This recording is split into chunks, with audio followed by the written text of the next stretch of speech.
चाहिँ बुढा नीलकण्ठ आज के एकादशी होइन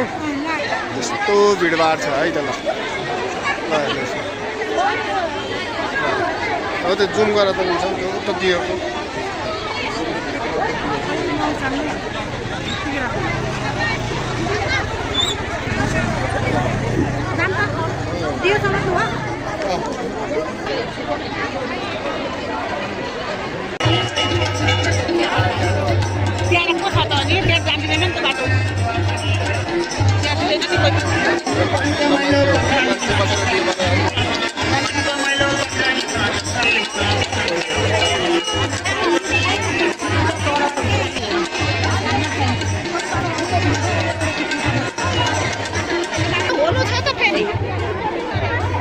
गर्ने मान्छेहरू